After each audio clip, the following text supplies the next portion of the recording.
a buzzbait in the month of November. Megabass, a Jamaican boa buzzbait here. I like chartreuse, or I like black sometimes, depending upon the day. If it's cloudy out, low light conditions, I like a chartreuse one. If the sun's out and I'm fishing like shady areas, the black seems to work a little bit better. But a buzzbait is an excellent lure in the month of November. And what you want to do is you just want to cover water with the thing in shallow water. It's a matter of just covering water. I like to fish coves for the most part. So in typical man-made lakes, I'll just get into the coves and I'll start at the point of the cove. I'll work the whole cove to the back and on the other side. You can literally get bites all through a cove during the month of November. Really good way to catch them. Obviously, if your lake has some type of shallow aquatic vegetation, that can be highly productive too. But you don't have to really have any cover per se in November when you're fishing a buzzbait. Some of my best days on a buzzbait have come just throwing the thing just on rocky banks and covering water.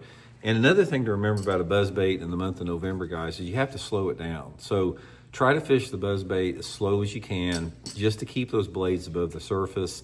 And that is the big deal. If you're not going to catch many fish in the month of November, especially if that water temperature is in that 60 or below mark, unless you really slow it down. But you can catch some quality fish on a buzzer.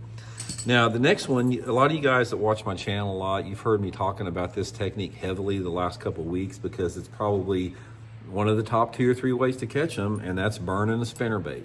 This is that Megabass SV3 spinnerbait. This is the best burning spinnerbait out there.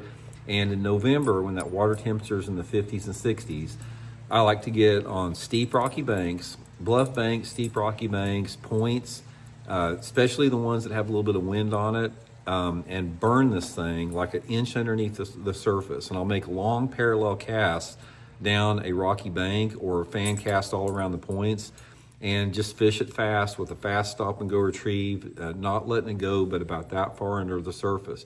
You got to keep it moving. If the spinnerbait gets a foot under the water, you're not going to catch many fish on it. Keep it up high in the water column.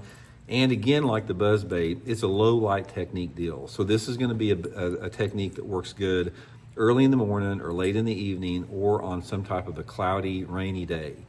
If you get a day, say for example, the water temperature is around 60 degrees in November, and you get one of those days where it's cloudy and the wind's blowing 10 or 15 miles an hour, and maybe you got some misty rain, perfect scenario for burning the spinnerbait, especially if you have water visibility of over 3 feet. And that's what you really have to have. You need water visibility of over 3 feet for this to work.